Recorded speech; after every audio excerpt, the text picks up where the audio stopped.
Now this right here is the Canon 50mm 1.2 RF lens. And this is the Canon EF 50 1.4 EF lens. Now, this lens on the Canon website runs about $21.99 to $22.99. This one runs for $399. Oh, and if you do find this video useful, please do me a favor and go ahead and hit that subscribe button. It makes a big difference in me being able to go out there and keep making videos like this. Now, we'll say a note about the Canon EF 50 1.4. It is a fast, beautiful lens. I love the image quality on it. It's great for video. Now, that being said, I've had it for almost 10 years and it's getting a little long in the tooth. So because of that, I did decide to go here with the RF 50 1.2. I'm going to start this off right now by saying, if you're worried about the image quality of this RF 1.2 50mm, it is absolutely incredible. It is an astounding image lens. The image you get from this lens is amazing. It is superb. It is super sharp, much crisper than I can get from my 50 1.4, which honestly I already really loved anyway. So the image quality is not to be debated. That's not what this video is about. What this video about is autofocus. And most precisely, this is about autofocus as a photographer. The tracking on this lens is actually pretty darn good. I'm actually really impressed with it. From a video perspective, I've had no problem with it whatsoever. Also, from a photography perspective, if I put this thing in a tracking mode when I'm photographing models and people, it tracks and locks on people very well. I really like that. If you're someone that does a lot of models and wedding stuff, then this may be perfect for you. However, I don't just do model photography, and I do a ton of product photography. And this is where I ran into my big, shocking issue with this Canon RF system. And that is this: if you take this off of tracking and just put it in focus point mode, you will start to find a consistent inconsistency in this thing as it's trying to focus. And I was 100% shocked. I figured for a $2,000 plus lens, the autofocus, and it is an RF autofocus, should have been superb. I was expecting to get this thing to lock on 90-95% of the time without any question, just like my old EF does on my Canon R5. And I found that this lens, even though it's $2,000, if I'm doing focus points on it, it finds a much harder time hunting down and locking on points than my little $400 lens. Now, I did do some tests to try and replicate this issue to show it, so let's go ahead and take a look at it in the camera. Okay, for this first test, I'm going to be shooting with the 50 1.4. As you can see here, I do have this on Spot AF, and that is what I would like to do for product photography. And as you can see, I can just jump out there. I can go very long.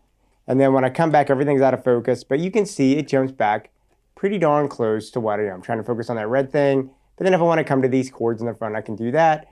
Or I can go back to the red or back to the cables. It's actually pretty darn responsive. It does a really good job of doing what I needed to do. And if I go back long again, you can see just how long it goes. And I do like this test because this is a situation where, you know, I'm not in a super well-lit room. So this is going to push my AF pretty much as far as it goes. So let's go ahead and do this exact same thing on the RF 50, that's $2,000. Okay, so now here I am with the Canon RF, and I'm gonna pop out there to far, and then I'm gonna come back here to close. And look at this. It's really cannot, there it goes, finally got it on close. Let me see if I can get it, there it goes.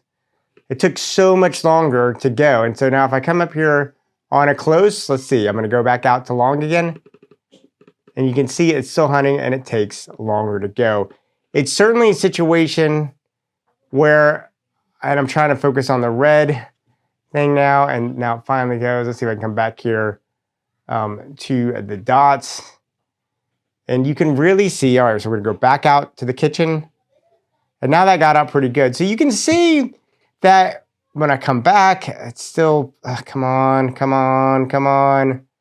It's just really, look at that. That was frustrating.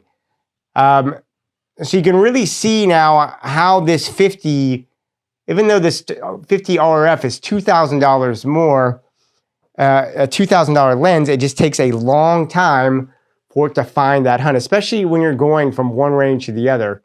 to go out there. It just really, you can see me, I'm sitting there and then it finally clicks on. Really, really frustrating in a professional capacity. Okay, and now I'm moving outside here. This is the Canon RF lens, the 50 millimeter.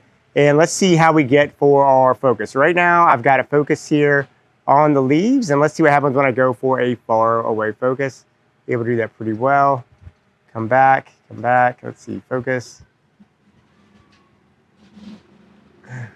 Good. Let's get a close up here. Let's get far away there.